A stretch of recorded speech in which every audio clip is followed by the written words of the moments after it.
Hi guys, hello, Mary to you and your family and everybody else too. And of course, today is the 1st of November of 2015, and we got some things to talk about, including some things that may or may not be very exciting, but some things that may be very interesting. First of all, in practice, for those of you who wonder why we haven't done anything recent on yourlisting.com, well, maybe we might be going back to that soon. Yourlisting.com is the audio-only version of the YouTube channels that we have. We only have one, so we basically we do radio broadcasts, radio programs, and things like that. A lot of material that we do here on the YouTube can also be on your listing as well. Like this podcast here could easily be on both. So there's no reason why I'm just going to limit this to only YouTube. I'm also going to put this up on yourlisting.com as well. Now, the first thing that we're going to talk about today is the issue of Section 8 and other government entitlement programs. What went wrong with the idea of entitlements?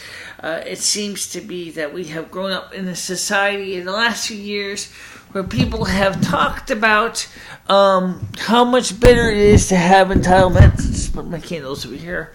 Away, move my microphone a little so close to me. And why so many, and me and my landlord are not the only program participants who basically threw down our gauntlets and said enough. Allow me to explain what the problem is, and it's not necessarily a nationwide problem, but it certainly is becoming more and more of a headache for a lot of landlords as far as the bureaucracy goes. I don't care what they tell you about how Section 8 is supposed to make your life easier. The sad truth is that there's a lot of paperwork involved, both for the landlord and the tenant. The landlord has to fill out leases. He has to show proof of leases. He has to he has to do some of this anyway. Depending on the municipality, he might have to do some of this paperwork anyway.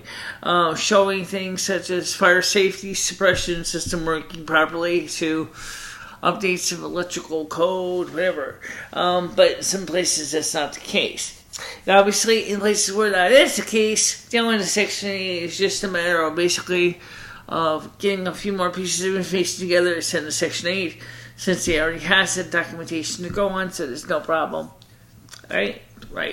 Unfortunately, on the tenant side of the situation, there is issues of having to go through the annual inspection, which can be absolutely, positively a nice, pleasant experience to an unforeseen nightmare, depending on the inspector's personality, how they're feeling that day, to what his participating housing authority employer expects as considered to be the minimum for safe, clean housing in your area. It could be very expansive list of requirements. I think. In the case of our housing authority here in Winston, which is now part of the Waterbury branch, Torrington is the last one of their area that has its own PHA. I don't quite understand how this all works, so let's just keep it simple here, shall we?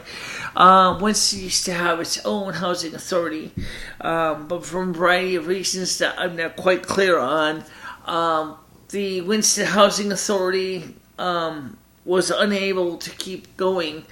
The resources that was originally part of the Winston PHA ended up becoming part of another housing authority called J.D. Amelia and Associates. Now, J.D. Amelia and Associates has been doing pretty much with the entire Western Connecticut area and a few other towns scattered across the United States, Connecticut. And so there was this sense that this is a big group of properties, landlords that they're working with. Well, in my case, as you may know, we've talked about this all summer long. I'm not going to go through rehash all the details. Just I want to give you just the the Cliff Note versions, in case so you may not know about this and wondering what the background is. Our porch, because over the winter time, had the attached shed. The roof had collapsed from too much ice on the porch. The porch itself had suffered from dry rot, and because the fact is that the shed was partially supporting our porch, it also had caused the rest of the porch to twist and kind of start to break free of its mountings.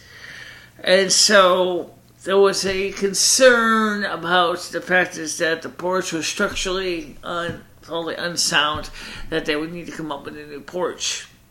Well, my landlord, of course, was required to go ahead and contact his building insurance, and they had to start designing plans. But of course, the fire marshal and the building inspector said, because this porch as it is, it's a danger. You can't have anyone here. So we all ended up basically being tossed between. First, we were staying at a hotel that was costing my landlord $2,700 a month per room. There was about 6 rooms being rented out, which was more than he could afford to do that for long term. For short term, sure, but long term, it was cutting into his bottom line since he was going to need that money for the porch work. Because he was given an award letter of money to relocate the tenants. But also it was part of a block of money that also covered the porch work too. So what happened was he decided that instead of having everybody staying in a hotel, he had was willing to place everybody in the back in the yellow house at 108 Main Street where we stayed for the time. 6 months it seemed like. Actually, I was there in March, believe it or not. So, yeah, for me, I was there the longest, and then the other families moved in later on. But the whole point I'm trying to say is that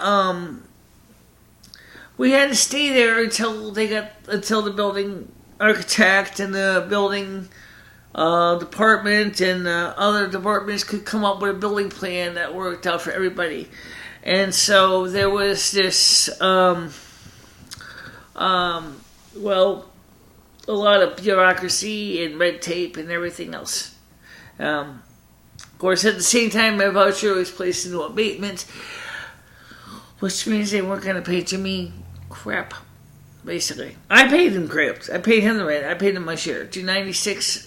That was me and his agreement, which was kosher with Section 8. Which was a good thing because at least, I wouldn't end up being short when it's time to come back and rent the apartment again.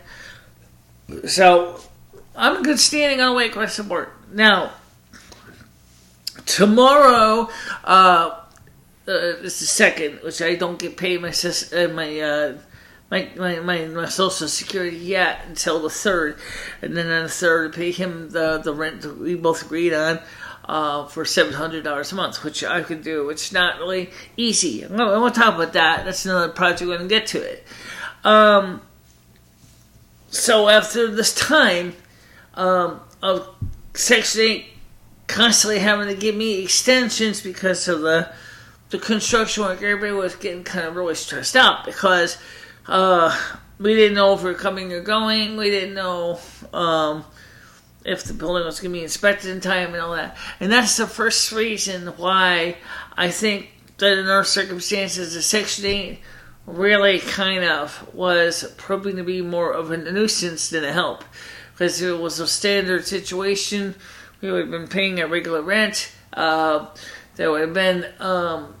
maybe Jimmy would have been willing to renegotiate if necessary, but the point is that they took away a good chunk of his money that he needed to pay for the ongoing operating expenses, such as paying for the gas and paying for the insurance, the taxes, and the water bill, sewer bill, things like that. So, Section 8 in this case was kind of becoming a hindrance because they tried to get an inspector to show up here in September when the porch was not even near ready to be inspected yet. The fire marshal and the building inspector had not yet signed off on anything. There was absolutely positively nothing that they could do. So when we finally moved in, I came back here around October 15th, and that was when Jimmy said for me to call Section 8 and get the inspectors to come. I did, and of course the first time they basically sat there and did nothing. And then finally he said, well, I need a letter from the building department. And this is what the Section 8 people said for the inspector's office. So I went ahead and I contacted the landlord, and he wasn't quite sure what to do. He and I called the Winston Fire Marshal together, and they said that they would fax him the copy of the report from the building inspector. So now technically we're all set. But then we went into the situation with the inspection on Section 8 around last week, I think it was. And of course, we just ended up with the worst inspector ever. He was a younger man, and he wanted to be sure dot all of his I's and cross all his T's, because he wanted to get good brownie points with his superiors. But he also was very argumentative. And because of this highly argumentative nature, me and my landlord just mutually, exclusively just agreed that this isn't worth it. This isn't worth it for us to stay in a program where I have to argue with this guy over something as simple as a broken window lock. Like, the window lock works, but it's faulty, it's old. He says they'll have to go through this baloney repeatedly over and over again when the fire marshal and the building inspector already gave us a clean bill of health. It's just totally ludicrous. So I said, you know what? I said, it's almost like the dean said from Accepted. If I was to put the dean into the character of the dean into looking at the Section 8 thing, he probably would say something like this: in Section 8, my ass, they call it housing choice when the only choice is what they tell you. It's true. Think about it. It's not even a choice. If you want to live in a small cottage, off the grid, no indoor plumbing, they won't approve it. If you want to live in a place on the grid with, like standard utilities, indoor toilet, electric or gas heat, they'll probably approve it, no sweat. But again, that's not a housing choice. That's because if you're like wants to rough it, like wants the first choice, you can't have it. If you want the second choice, that's the only choice you can have. It's not really any choice at all. It's like everything else the government does. They speak lies. They tell you that you can have a housing choice, but the choices are not really choices. Also, what about the choice that says you have a choice to rent from whatever landlord you want? And yet, the landlords I've talked to in this area, a lot of them said, I don't want to deal with Section 8 because the fact is they drive us crazy. Because we have tenants that are willing to live like, they want to be able to be free. It's America. It's in the Constitution of this country that we have the right to life, liberty, and the pursuit of happiness. If you have somebody trying to tell you or mandate what you are supposed to have, they're taking away your liberty. If they're taking away your liberty, they're taking away your happiness, effectively, because you don't have a choice anymore. Even though they call the program a housing choice, it's not. Plus also the fact is everybody, in fact my landlord did mention this, and I will bring it up briefly because I've talked to a few other landlords who have said the same thing. He says everybody who runs housing choice programs, a good portion of them are families. A lot of them have no regard, have total disregard for the landlord, whereas they will go ahead and make a mess of the house, and then of course, they'll blame the landlord for everything, including the leaky toilet, just because they don't feel that they should have to go ahead and pay for that to live there. Or we get those kind of tenants are drug users and deadbeats and everything else, and have done everything again to show disregard to the landlords. Whereas a good portion of the non-Section 8 people that come in, which may still be on entitlements, are a bit better off, relatively speaking. A good portion of them are more honest. They're willing to remain, following the law, letter law. They came by choice. They came here because they wanted to come here, not because someone told them they had no choice in the matter. However, as a person on those kind of entitlements, let me speak up for my group. Is unfortunately we're not all perfect. There's a lot of deadbeats in our group too. They happen to be, they're a little bit off the radar because they're not getting any other entitlements to help them stay where they are. But rather they get involved with bad things, or they have to forego the things that they wanted to do to stay in a place. Though if they like staying there, it's not a problem. Okay, I mean, I'm not talking about those that like staying there. Those are the ones that have made a personal sacrifice to be there. I'm talking about the ones that don't have a choice. The ones that only because it was cheap. And those are the ones, just like on a Section 8 program, that don't care one way or another about the landlord or the environment. They just want to see it as a place to sleep. Unfortunately, a lot of people don't like renters for that reason in general. And it's a shame because so many renters are really good people. They're just trying to make do with what they got. Now, the other thing, too, is to keep in mind with, and I got off Section 8 was, as I mentioned this before, I'm going to go back to work. The way the Section 8 policies are written, it's really counterproductive for anybody who's trying to return to a work environment, because for every dollar you make, they take away of your subsidy. So, and it is based on a weekly/monthly thing. So if you happen to be working, say, for example, for November, say January, say for, as a bell ringer for the Salvation Army, for example, they're going to say, well, then it's going to be the same amount of income for March, April, May, June, July, August, September, October of next year. And actually, you only made, maybe about $200 gross, maybe, just ringing the bell, $200 a month, ringing the bell at the Salvation Army kettle, and then all of a sudden that means they're going to take away $200 a year subsidy, and that means that you now are going to pay $200 out of what you earn from Social Security. It's ringing from the kettle. And then maybe you want to use the money for Christmas funds and buy Christmas presents for somebody. And all you can't do that. So in other words, you're back at the same place you were before. Whereas it is true that with Social Security, this is also true. But it's a little more flexible. Where you could go ahead and you might get the same job as a bell ringer. You might still come home with, say, $200 a month income. Of course, they're going to go based on gross income. So let's just say it's gross. $200 gross, just to make the math easy. And they say, well, you only work for 2 months. And they're not going to go, well, you know what, we're going to cut your benefits 2 months later for the 2 months you worked before that. It can happen. It has happened to me many times on SSI. But, it doesn't happen so much as on SSD, providing that you are reporting your earnings properly as you should be. But on Section 8, it's instantaneous, whereas on Social Security disability, it's not quite so much instantaneous. So I definitely want to go back to work, and I do want to become self-sufficient again.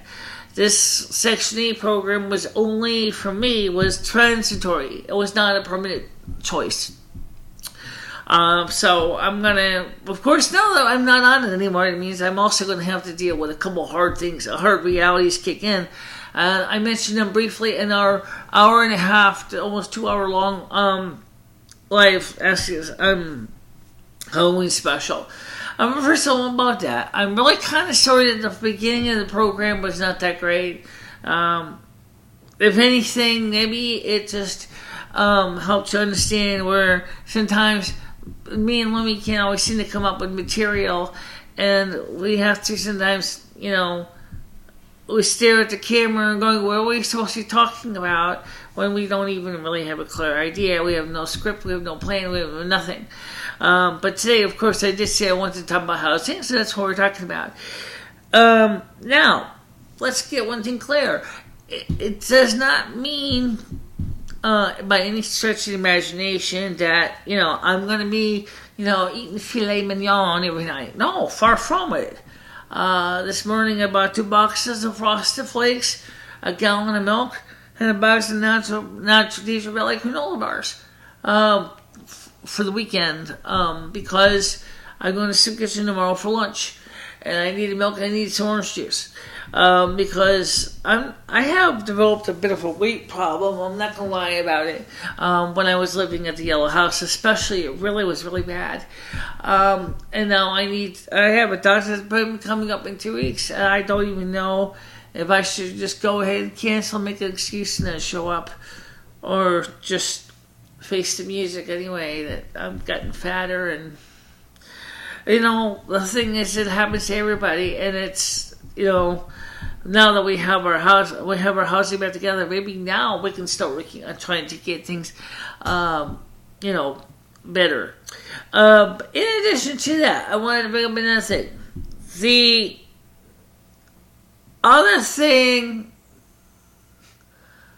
that we run into with the American people is we have a government constantly is coming up with these programs that sometimes are some great ideas on paper, but in reality don't work out too well. For example, the fact is the Social Security Disability and Section 8 are not really good. They're really not good bedfellows, especially or come right now with a ticket to work program, because then it's, like I said, for every dollar you make, they take away. It's fine if they were doing it during tax time, but they were told to go by your total gross income. And that's not the way they work.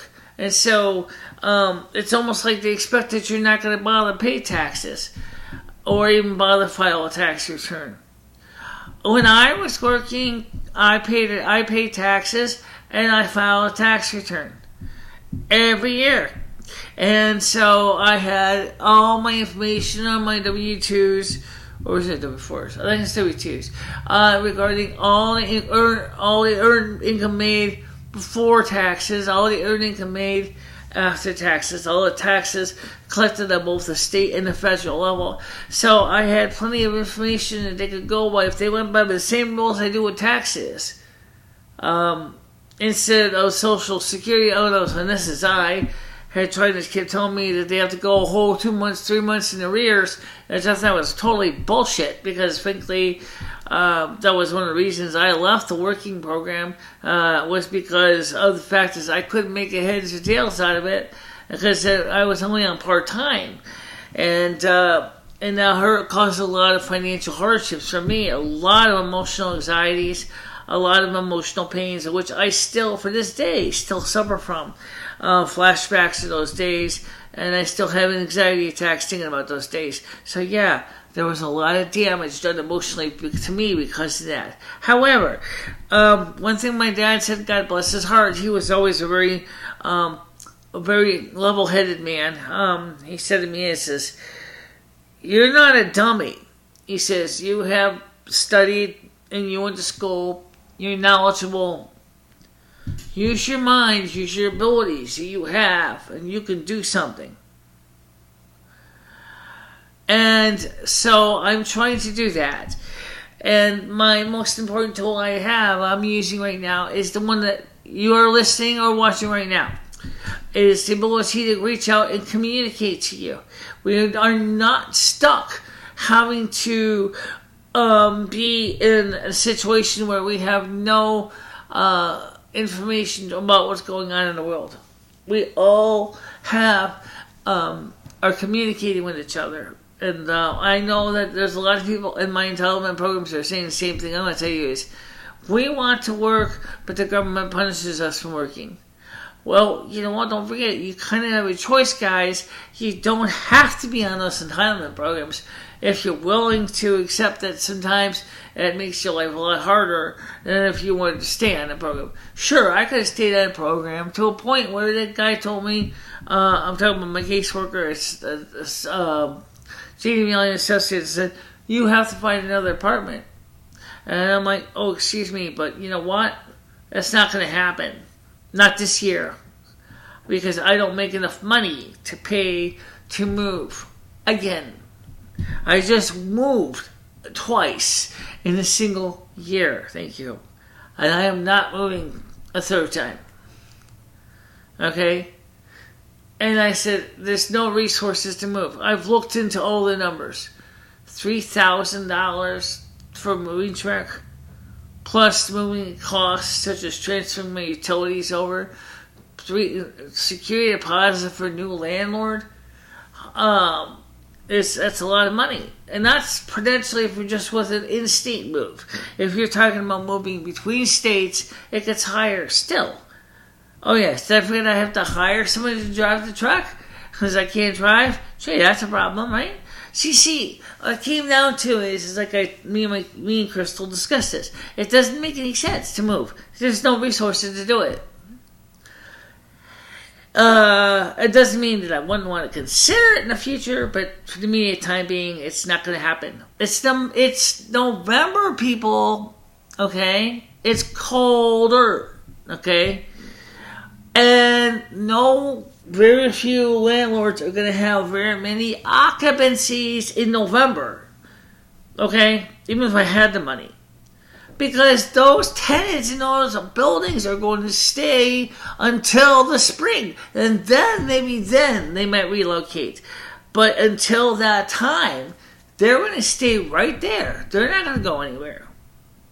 There's just nothing for them to gain by it.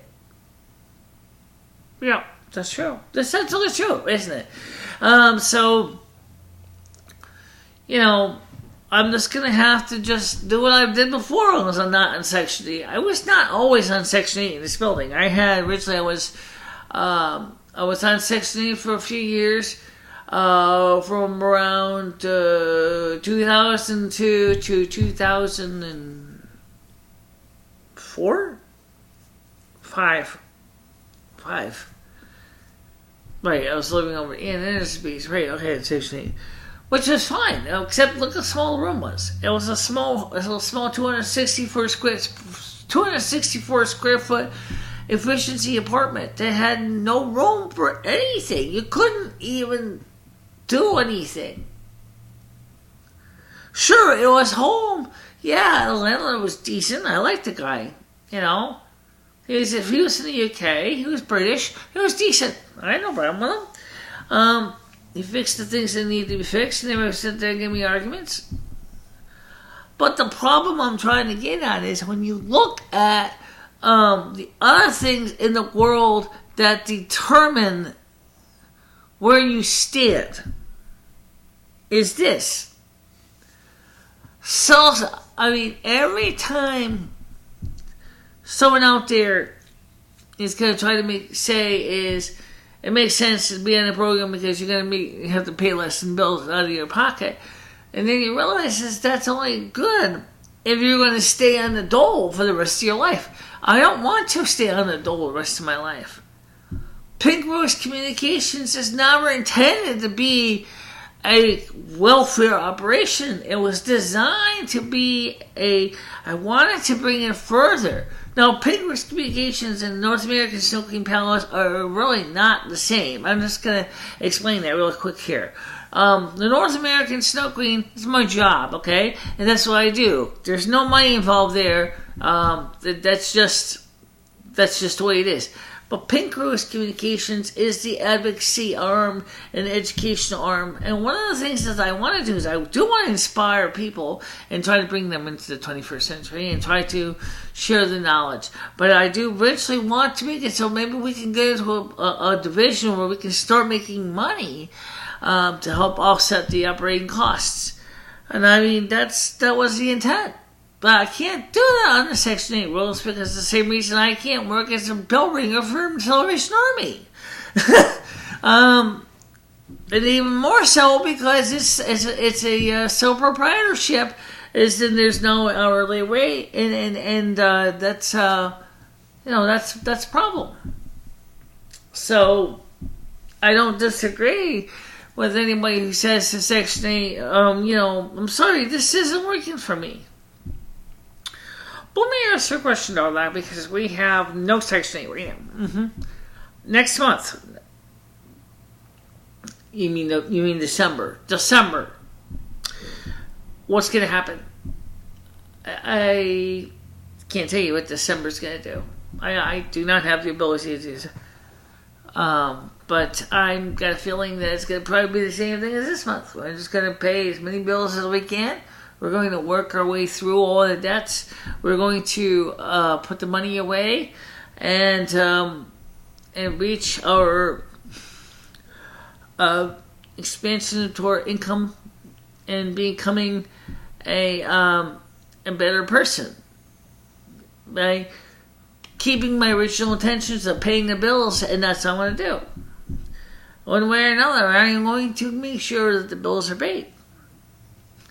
What happens if you fall short, like on the electric bill or the phone bill? Then we will have to come up with another plan that was going to work out for that. But for the time being, for the immediate time being, I think that the budget that we have chosen for the month of November is doable for November. And once we get through November and we get all the numbers together for December, we can still ring about December. Right now, I'm not going to worry about December because it's not now. Right.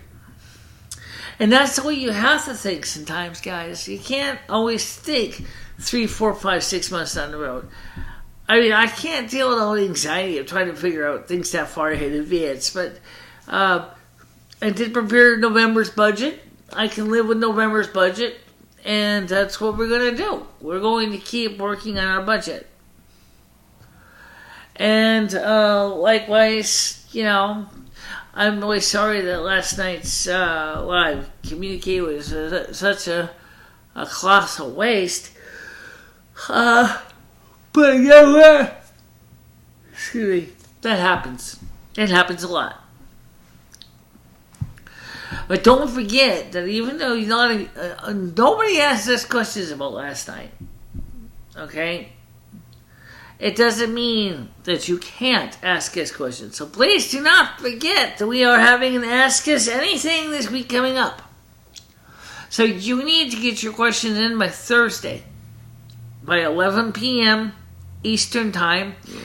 And tonight is set the clocks back an hour. Is it night or daytime? I think it was supposed to be done last night. I'm not really sure. I don't know either.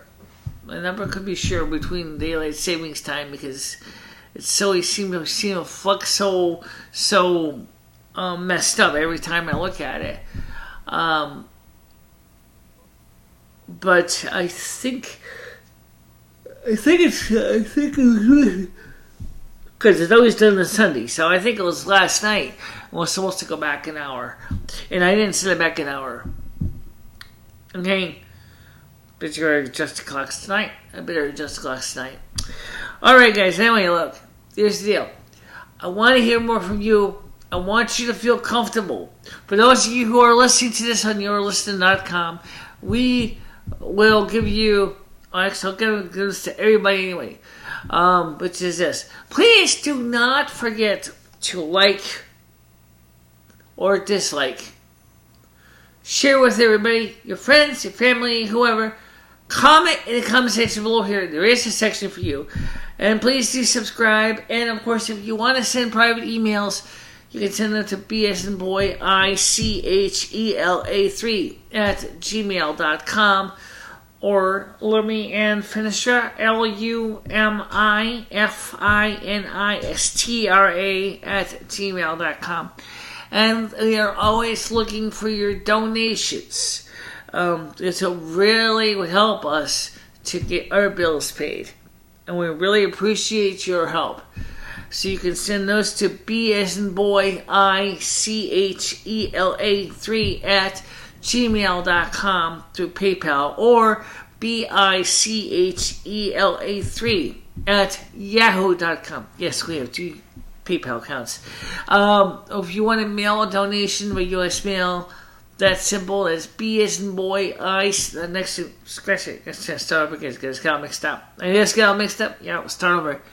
Okay, MicheleMarieDalene, as in dog, ALENE, 112 Main Street, apartment number 9 in Winsted, WINSTED, and the zip code in the state is Connecticut, that's CT, country is USA, and the zip code is 06098. And I do get mixed in between all the different contact means, and sometimes I get all confused too. So those ways. It's Sunday. What do you want? Sunday morning coming down, right? Sunday afternoon going up. Going up. You went down on Sunday morning. Now it's time to go up in Sunday afternoon. Okay, whatever. All right, guys. So that's it for now. Talk to you later. Bye-bye. Bye-bye, everybody.